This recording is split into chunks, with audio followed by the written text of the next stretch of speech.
Hello, Patriots.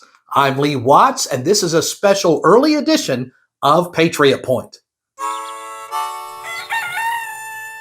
Yes, we're releasing the program early this week because there is so much going on both the national and state level. On a national level, first of all, let's talk about this bridge incident going on in Baltimore. Basically, there's something awfully screwy going on around here. Yeah, something screwy is going on. I do not think that we are being told everything which is happening. Because you cannot tell me that they don't have some kind of a backup generator in these massive ships in case something like this happens. You can't tell me that one of the busiest ports in the country, or really even the world, doesn't have any kind of measures in place when something like this happens with these massive ships. And by the way, I just thought I'd throw this in for everybody to think about. If I wanted to really force people to buy electric vehicles, you know what I might do? Number one, I would make sure that gas prices go through the roof. And number two, I'd maybe shut down the number one port in the country that is getting cars to the United States.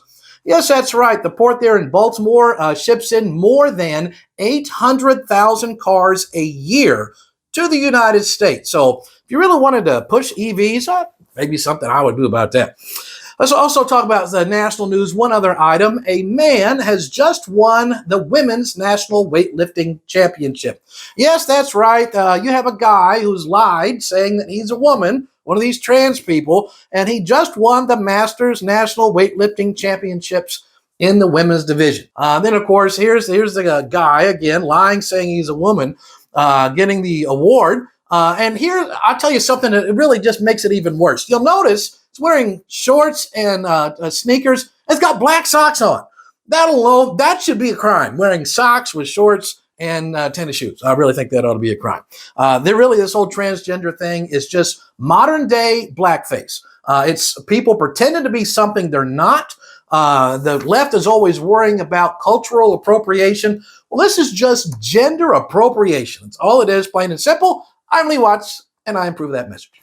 Let's talk about some Kentucky news right now. And it's really the reason why we are putting out the program early this week. We are now into the last 2 days of the Kentucky legislative session. And so they're going to be going for tonight, tomorrow, and the next night up until midnight, trying to get the last bits of legislation passed for the year before everything is put on the governor's desk for vetoing. And then they can override that later. We'll talk about that in the week to come. They get it all done before midnight because after midnight, then they all turn back into pumpkins or something. Now, we have covered dozens of different bills on the program in the last few weeks. There's tons more I wish we could have gotten to. I've had people ask me to cover certain ones. I'd like to. There's more than 1,200 different bills out there. So we got as many as we could. They are in a massive state of flux right now in these last 48 hours. So anything could happen. If there's a particular bill that you have been passionate about trying to keep a track of, I encourage you to contact your senator or representative. Even if you already have, I'd encourage you, do that again, saying, hey, whatever became of this thing that you're interested in, whether you're for it or against it. Again, the phone number of the Capitol is 1-800-372-7181. And I encourage you to contact them, find out what's going on. Here's just a few bills that I think really need to be highlighted. We have House Bill number 47. This is the Religious Freedom Restoration Act. This was filed on the very first day of the legislative session. It went through committee, it got approved wholeheartedly, and yet House of Representatives, Speaker in the House, hasn't even brought it up for a vote. And I don't dare want anybody to say there was no time for it because there's been all this fluff stuff that has gone through. This is a primary thing. The Religious Freedom Restoration Act, House Bill 47, needs to come up for a vote in these last few days. Also, House Bill number 442, we mentioned this. This would get a tax exemption for churches. Everybody, if you're a member of a church, your church is going to have to start paying taxes in certain places because law's gone through and we need to get an exemption for the churches. And so far, there hasn't seemed to be any time to actually do this. House Bill number 442, tax exemption law for the churches. It doesn't pass then this year, churches are going to have to start paying taxes. House Bill number 346. This is a bill. It's called the Baby Olivia Bill. And what it would do is it would require the schools to teach about how the different stages of baby development during pregnancy. Well, the abortion crowd has tried to kill this and shut this down, and they've almost succeeded, but we still got 2 days left. Let's see if we can get that Baby Olivia bill, House Bill 346, that would say you're going to teach about the different stages of a baby's development during pregnancy in the schools. It's amazing why the abortion crowd, you know why they don't want that? Because anybody who learns that's going to realize this is a human being and a life that deserves to be protected. I hope you contact your legislator about that. There's also Senate Bill number 7. Senate Bill 7 would say that you are allowed to use KEYS money. This is scholarship money. If you went to a private school, so not just public school, but if you graduated a Christian school or a home school, you can get this scholarship money if you have certain like ACT and SAT scores. And it's based on those college entrance exam scores. And it's really more fair for all Kentucky students. Wonderful bill. Hope we can get that one across the finish line. It's close, but it's not quite there.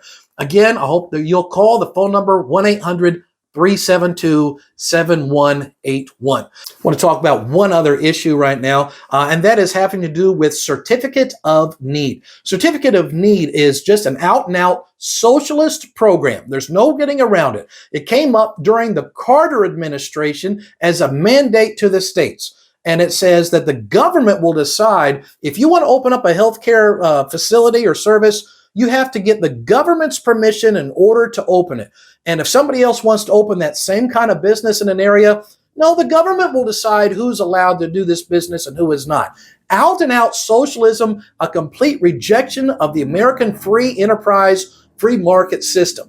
We've had several different bills trying to reform this, get Kentucky out of it. Because, by the way, it came up during the Carter years. One of the first things that Reagan's administration did is they got rid of that and said, listen, this is socialism. Let's let the free market system and competition ensure we have lower prices and more competition for higher quality products. And states without it do have lower prices, more hospital beds per capita than states that do have this.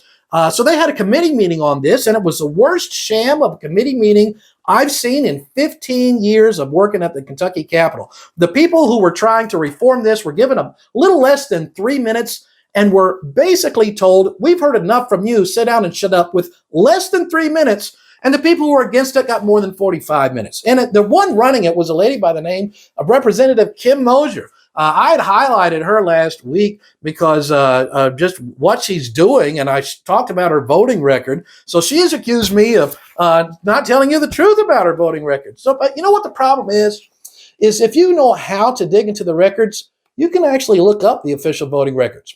So I have done that. This is the official voting record of Representative Kim Mosier, and the reason why I'm supporting her opponent right now.